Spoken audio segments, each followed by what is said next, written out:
You know what? My first memory of my style being out of the norm is probably when I was, well, it was a pretty young age. My mom dressed me up as Shirley Temple, and I was about 3 years old. I actually don't remember this, but I remember looking at the pictures.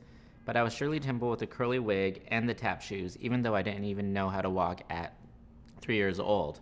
The story is that I actually started rolling because I was kind of a chubby kid, and I started rolling into walking. There was no crawling in between, so that was probably it. And then my mom proceeded to start drawing mustaches on my face, even going to school with liquid eyeliner. So that was a little strange.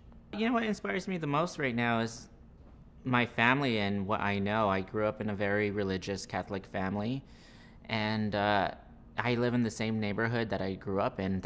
We're fifth generation Mexican Catholic, and we go to this church called Our Lady of Guadalupe, which is about a block away from where I live now.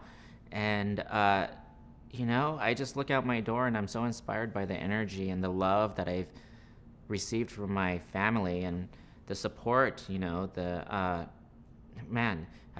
even know how to explain it, but the thing about it, at the church, I was baptized there, I had my first communion, I did my confirmation, and that's just, it's about tradition and what I really know. I don't really seek anything else than my family. For me, I was brought up very religious, and I can accept those, I don't even know what you would call them, teachings, but it's a matter of respect and family values, tradition. For me, even though I might not practice the quote-unquote family norm and traditions, I feel like I owe that to my family for as much as they've given me to respect that, and I think that really reflects in my design as well. I grew up playing the piano since I was 8 years old, and I had the opportunity to go to a performing arts school in Denver, and so I was a piano major.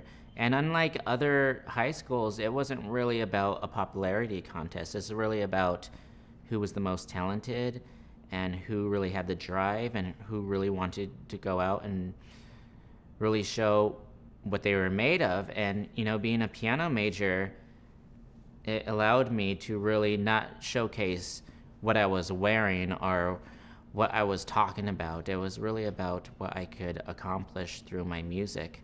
And so I'm very grateful for that experience. I don't think that you're ever going to be 100% comfortable with who you are. When I came out, it was really hard.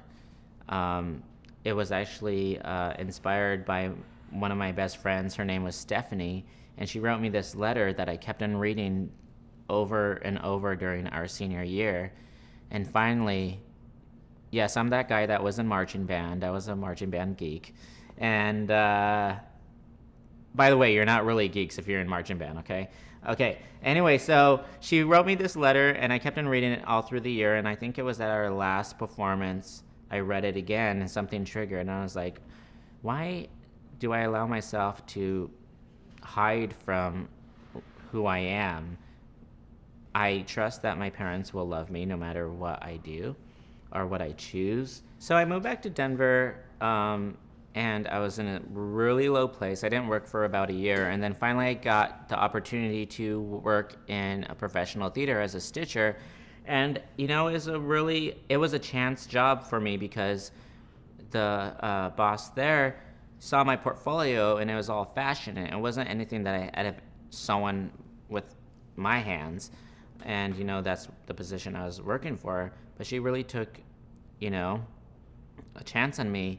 And I went in, and she gave me this job to flat pattern this crazy pattern.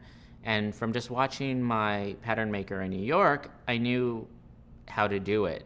I don't know how I need to do it, but I finished it and I accomplished it. And from then on, I just kept on growing. And for 5 years, I was stuck at the Arvada Center in Denver, or in Arvada, Colorado. But the thing about it is, I didn't really have the skill set before I had that experience there. And so I'm really, really super, super grateful and appreciative of what they taught me, because, you know, getting on Project Runway requires you to really not only be a designer, but also to build your looks. And I think when I was in the theater, I kind of thought to myself, man, you know, I'm stuck in this basement sewing day after day after day after day after day.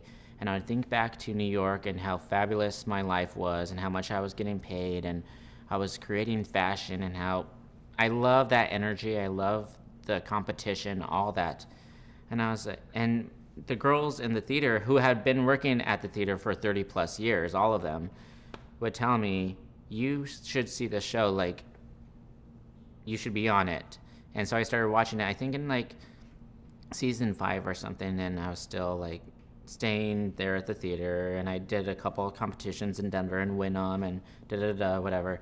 And so I auditioned in, I think for season 7, and I made it all the way to the very, very, very end, and they picked 15 contestants, and I was chosen as an alternate.